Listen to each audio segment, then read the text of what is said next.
So basically, what happened is, there are people who meet us now who think that these people have been friends forever.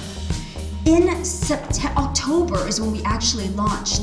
The bulk of these people didn't even know each other in our congregation. And now they go hang out without me. That's the testimony, right? It's a little sad, but I also feel like I did my work, right? To empower them to build the connections that aren't just directly with the leader, with the minister, but with each other. More than last year, I believe that what is happening here is the future of the New Thought movement, right?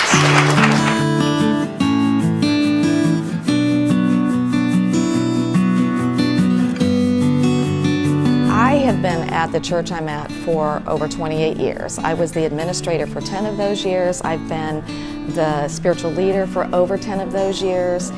And the big thing has always been, connection and how do we create a foundation that's not going to be the grow and then the shrink and the grow and the shrink. And for the first time, I see a program here with small groups that is going to help to finally create that foundation that I think we're all searching for, that does create connection in our ministries, but it also helps to create that foundation for generations to come. Oftentimes people talk about how can the ministry inspire lives and transform in very practical ways, and that's a great vision, but we don't have the practical tools to do it. And my experience with SpiritGroups is that it provides the vehicle to transform lives in 5 different ways.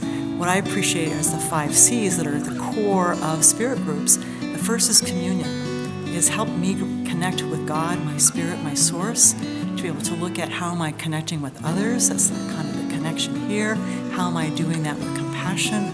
Fourthly, being able to look at how am I now creating a community, and from that, what is the challenge? Another final C. And the SpiritGroups put all these principles together in very tangible ways so that people can share both their inner and outer journey together of transformation, and the SpiritGroups training provides those practical tools to do that. It's going to give them a personal way to connect, to be intentional with their vision of who and what they are, what they've come here to be. It's going to allow them to do it with a group of like-minded people, which is such a sense of connection and intimacy and freedom to be okay within this group that holds us. Yes, I'm very much for spirit groups and small groups. We've all been in small groups over the years in a variety of forms. What I didn't really know until the training is how these groups are really different in the fact that we make connections, personal connections, with people in the group.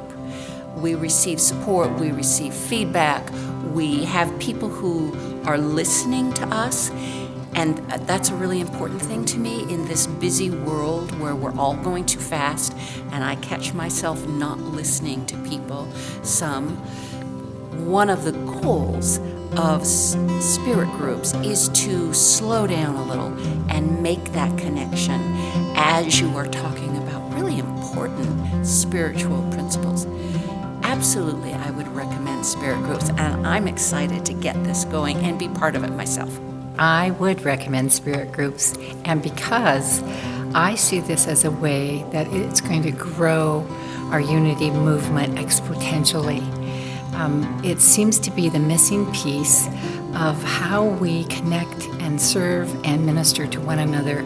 One person can't do it all, and so this way, individuals get to know what's going on in their own group, they get to care for each other, they get to connect with one another, and they get to meet their needs as far as life happenings, circumstances, whatever that is, that they do that for one another, and then they can let the ministry and the minister and the chaplains know. And so in that way, we really do connect and grow deeper in our unity teachings of transforming lives. When I walked into the Unity Church, I was on the edge of just going away. And what small groups allows us to do is to connect at a level that really and truly allows us to grow. Those of you that have gone into SEE and LUTs and ministerial school, you know about having those deep connections that allow you to be who you really are here to be. And I never got that. I never got that from an hour on Sunday mornings. And the ministers in here, we can't do it. We can tell them where the water is, but we can't, make them drink. We can't do any of those things. This is what helps people keep their life going. That's the reason I'm an evangelical about unity, is that this saved my life.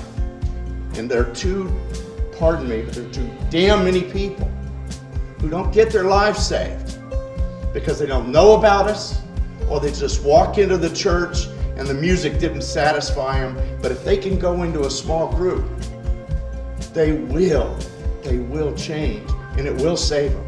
It will save them.